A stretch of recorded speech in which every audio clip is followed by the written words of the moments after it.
Itinaas ng militar ang red alert status sa buong Western Mindanao dahil sa gulo sa Zamboanga City. Ang ilang lokal na opisyal kanya-kanyang pakiusap sa MNLF para hindi sila idamay sa gulo. Kabilang na dyan si Mayor Rodrigo Duterte na nakausap pa raw mismo si Normis Wari. Makibalita tayo kay Jennifer Solis ng GMA Gensan. Nagkikipag-ugnayan ng mga opisyal ng ilang lokal na pamahalaan sa Mindanao sa MNLF para hindi sila madamay sa gulo sa Zamboanga City.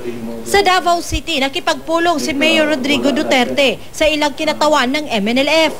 Nakausap pa mismo ni Duterte si Normis Wari. Ito'y matapos umunong pakiusapan ng gobyerno si Duterte na kausapin si MNLF Founding Chairman.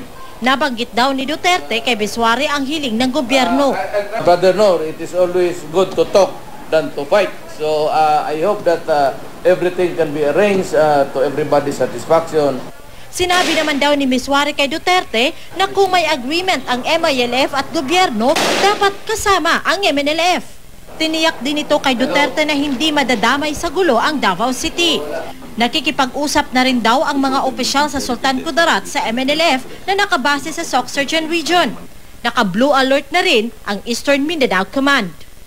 We are assured naman na we are monitoring this yung mga yung mga communities na ito, at wala naman tayong nakikita na plano nila na sumali sa nangyari. Ganito rin ang sinabi ng tumatayong leader ng MNLF sa Davao del Sur.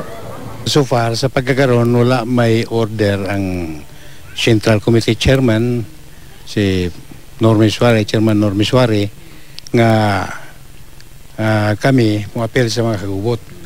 Pati ang paksyon ni Ms. Wari sa MNLF, gusto raw ng kapayapaan, pero tila ayaw raw kasi itong ibigay ng gobyerno sa kanila. We can condemn the Philippine government as the one who started all these things. Ayaw namin ng gulo, we have been consistent na gusto namin ng kapayapaan. Inamin ni Fontanilla na grupo nila ang nasa Zamboanga City, pero hindi raw sila pumunta roon para manggulo. Gusto lang daw nilang mag-peace rally.